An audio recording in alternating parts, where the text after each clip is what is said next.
confuse à l'heure qu'il est au Burkina Faso, déclaration contradictoire. Blaise Compaoré aurait pris la parole à la radio puisqu'il annonce la dissolution du gouvernement. Il ouvre des négociations avec l'opposition et décrète l'état d'urgence au Burkina. En tout cas, les États-Unis se disent très inquiets de la situation. La France appelle au calme et les manifestations contre la révision constitutionnelle à la base de cette crise ont fait un mort ce matin. Comment est-ce que vous analysez ces derniers développements dans le pays ?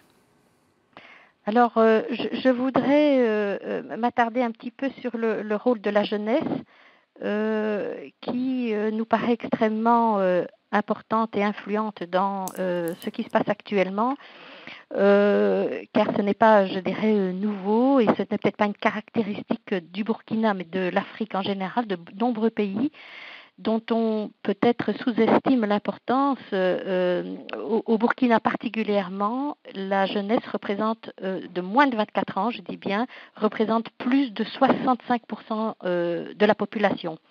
Et elle est en grande partie marquée par le chômage.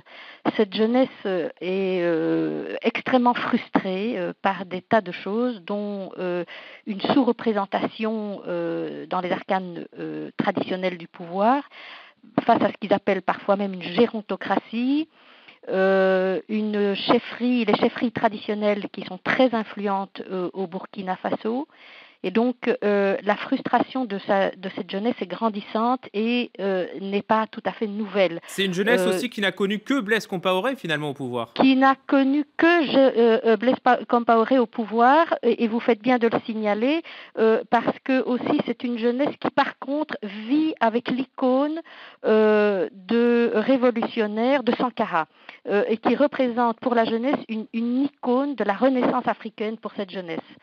Donc, à la fois, si vous voulez, ils ont une espèce de modèle, à la fois ils sont écœurés et par ce pouvoir qui est figé, et aussi une très grande inégalité des richesses. Donc, le Burkina Faso affiche quand même près de 47% de la population qui vit en dessous du seuil de la pauvreté. Vous allez me dire sans doute que la croissance économique est assez solide. Elle atteint, je crois, 6 ou 7% ces dernières années, boostée d'ailleurs par les ressources naturelles et notamment toute la gestion, les minerais et les mines d'or particulièrement. Mais comme dans beaucoup de pays, cette croissance, malheureusement, elle n'est pas partagée. Et même, elle a donné de nombreux contentieux sur les questions des droits de l'homme et aussi sur le peu d'emplois que cette nouvelle richesse a créé. Donc, si vous voulez... Pour vous, excusez-moi de vous couper, mais oui. la jeunesse, finalement, elle a lancé ce mouvement citoyen ?